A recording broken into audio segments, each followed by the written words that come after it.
పర్లేదు. కానీ ఆ లాస్ట్ కాలంలో ఉన్న చేజర్కి ఈ లాస్ట్ కాలంలో ఉన్న చేజర్కి ఖచ్చితంగా టచ్ అయిందంటే కంపల్సరిగా పోయాం. ఓకేనా? ఇప్పుడు రన్నర్ అక్కడ ఉన్నాడు, మనం చేసి మన యాక్టివ్ చేసేసి రన్నర్ అవుట్ చేయాలి. అవుట్ చేయాలంటే రన్నర్ అవుట్ చేయాలనుకుంటే మనం కంటిన్యూగా ఆయనతో వెళ్ళామనుకో ఏమవుతుంది, మనం ఎటు వస్తానో మనకి తెలుస్తుంది.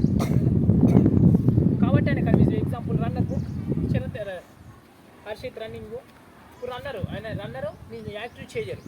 ఈ డైలైట్ ఇట్లా వెళ్తున్నా మనకి ఎటు రన్నర్కి అనేది ఆయనకు ఎటు వెళ్తానో అర్థమవుతుంది. అర్థమైందంటే ఆయన తప్పించుకుంటుంది. కానీ మనం ఆ రన్నర్కి అర్థం కాకుండా పోవాలంటే ఇక్కడ ఇయ్యాలా ఇయ్యొద్దా, ఇస్తాడా ఇయ్యడా అనేది రన్నర్కి తెలియదు. అర్థమైనా? మనం ఇక్కడ ఇస్తామా ఇయ్యమని రన్నర్కి తెలియకుండా మనం ఫాలో అవ్వాలి. దాన్ని ఏమంటారు, ఆ స్కిల్ని జడ్జ్మెంట్ అంటారు. అంటే జడ్జి మనకే తెలియాలి, ఇస్తామా ఇయ్యాలో నాకు తెలవాలి. ఇచ్చిన తర్వాత ఈయన తెలియదు, ఇచ్చేదాకా కూడా తెలియదు.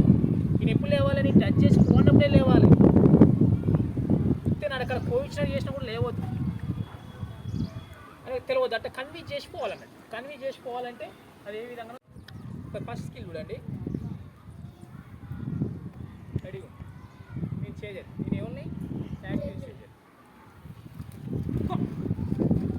కన్విన్స్ అయినా కాలేదా? ఒకటి అంటే ఇవ్వకుండా పోయినట్టు పోయి ఇవ్వాలి.